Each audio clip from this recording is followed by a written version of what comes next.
जय श्री रामचरितमानस के बालकांड के दोहा नंबर 130 से आगे।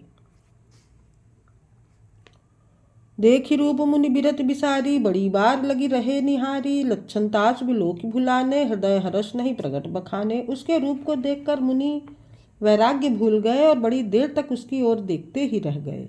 उसके लक्षण देखकर मुनि अपने आप को भी भूल गए और हृदय में हर्षित हुए, पर प्रकट रूप में उन लक्षणों को नहीं कहा। जो एहि बरई अमर सोई होई, समर भूमि तेहि जीत न कोई। से वही सकल चराचर ताही, बरई शील निधि कन्या जाही। लक्षणों को सोचकर वे मन में कहने लगे कि जो इसे ब्याहेगा वह अमर हो जाएगा और रणभूमि में कोई उसे जीत न सकेगा। यह शील निधि की कन्या जिसको वरेगी, सब चर अचर जीव उसकी सेवा करेंगे।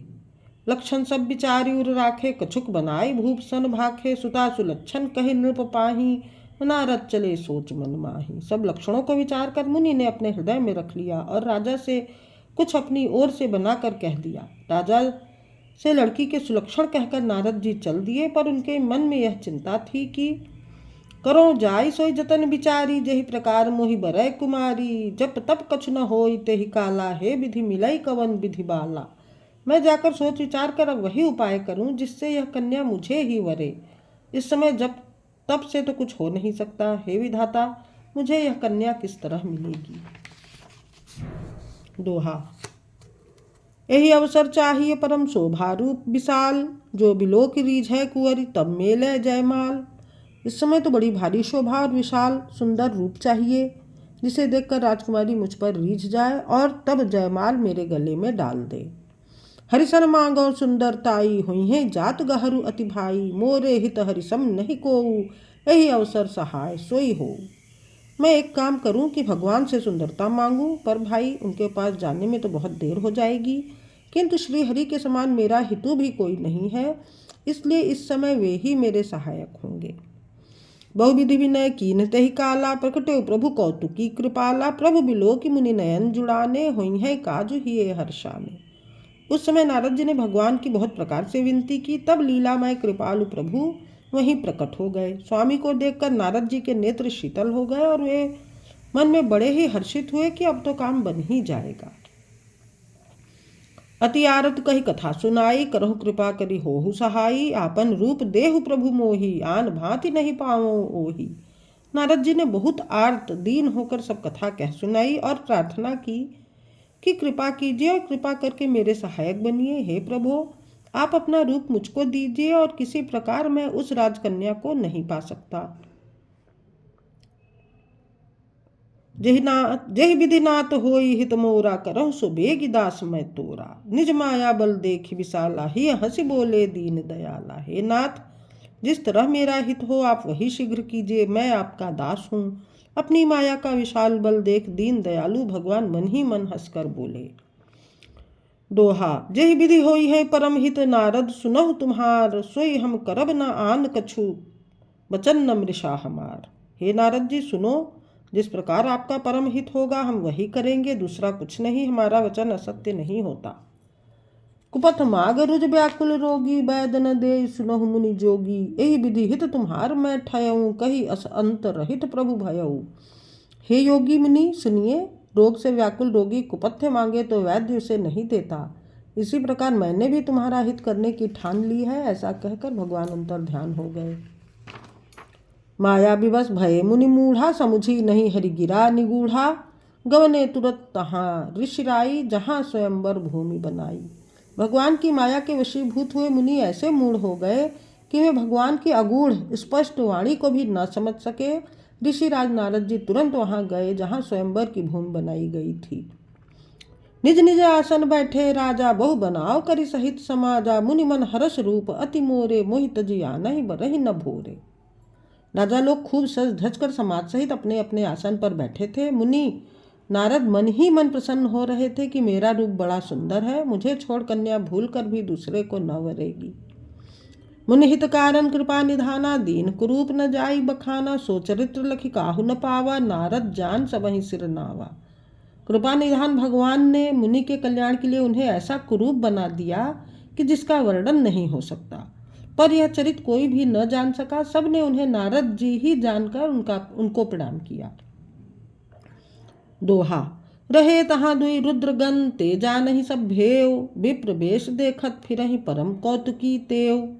वहाँ दो शिव जी के गण भी थे, वे सब भेद जानते थे और ब्राह्मण का वेश बनाकर सारी लीला देखते फिरते थे। वे भी बड़े मौजी थे। चौपाई। जेहि समाज बैठे मुनि जाई, हृदय रूप अहमिति अधिकाई। तह बैठे महेश गंदोऊ, विप्र वेश गति लखई न कोऊ। नारद जी अपने हृदय में रूप का बड़ा अभिमान लेकर जिस समाज पंक्ति में जाकर बैठे थे, ये शिव जी के दोनों गण भी वहीं बैठ गए। ब्राह्मण के वेश में होने के कारण उनकी इस चाल को कोई न जान सका। करहि कूटि नारदहि सुनाई, नीक दीन हरि सुंदरताई। रीझि राजकुंवरी छवि देखी, इन्हीं बरी हरि जान बिसेखी। वे नारद जी को सुना सुना कर व्यंग वचन कहते थे। भगवान ने इनको अच्छी सुंदरता दी है, इनकी शोभा देखकर राजकुमारी रीझ ही जाएगी और हरि वानर जानकर इन्हीं को खास तौर से वरेगी। मुनि मोन मन मा हाथ पर आए, हसहि शंभुगन अति सचुपाए। जदपि सुनहि मुनि अटपटी बानी, समुझ न परई बुद्धि भ्रम सानी। नारद मुनि को मोह हो रहा था, क्योंकि उनका मन दूसरे के हाथ माया के वश में था। शिव जी के गण बहुत प्रसन्न होकर हंस रहे थे। यद्यपि मुनि उनकी अटपटी बातें सुन रहे थे, पर बुद्धि भ्रम में सनी हुई होने के कारण वे बातें उनकी समझ में नहीं आती थीं। उनकी बातों को वे अपनी प्रशंसा समझ रहे थे। काहू न लखा सो चरित विशेखा, सो स्वरूप नृप कन्या देखा। मरकट बदन भयंकर देही, देखत हृदय क्रोध भाते ही। इस विशेष चरित को और किसी ने नहीं जाना, केवल राजकन्या ने नारद जी का ही वह रूप देखा। उनका बंदर का सा मुंह और भयंकर शरीर देखते ही कन्या के हृदय में क्रोध उत्पन्न हो गया। दोहा। सखी संग लय कुंवर तब चली जनु राज मराल, देखत फिराई महीप सब कर सरोज जयमाल। तब राजकुमारी सखियों को साथ लेकर इस तरह चली मानो राजहंसिनी चल रही है। वह अपने कमल जैसे हाथों में जयमाला लिए सब राजाओं को देखती हुई घूमने लगी। जेहि दिस बैठे नारद फूली, सो दिस तेहि न बिलोकी भूली। पुनि पुनि मुनि उकसहि अकुलाही, देखि दशा हर गन मुस्काही। जिस ओर नारद जी रूप के गर्व में फूले बैठे थे, उस ओर उसने भूल कर भी नहीं ताका। नारद मुनि बार बार उचकते और छटपटाते हैं। उनकी दशा देखकर शिव जी के गण मुस्कुराते हैं। धरि नृप तनु तह गयौ कृपाला, कुंवरि हर्ष मेलेउ जयमाला। दुलहिनी लय गे लक्ष्य निवासा, नृप समाज सब भयौ निराशा। कृपाल भगवान भी राजा का शरीर धारण कर वहां जा पहुंचे। राजकुमारी ने हर्षित होकर उनके गले में जयमाला डाल दी। लक्ष्मी निवास भगवान दुल्हन को ले गए। सारी राजमंडली निराश हो गई।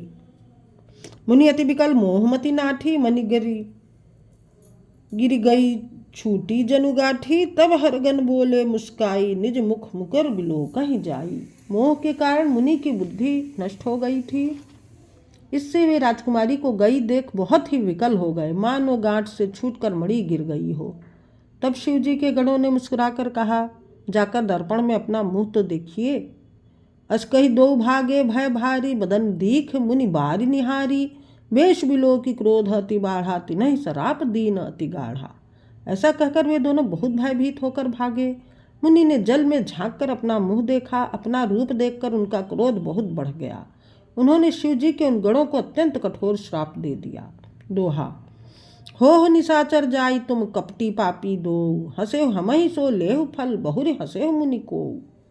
तुम दोनों कपटी और पापी जाकर राक्षस हो जाओ। तुमने हमारी हंसी की, उसका फल चखो।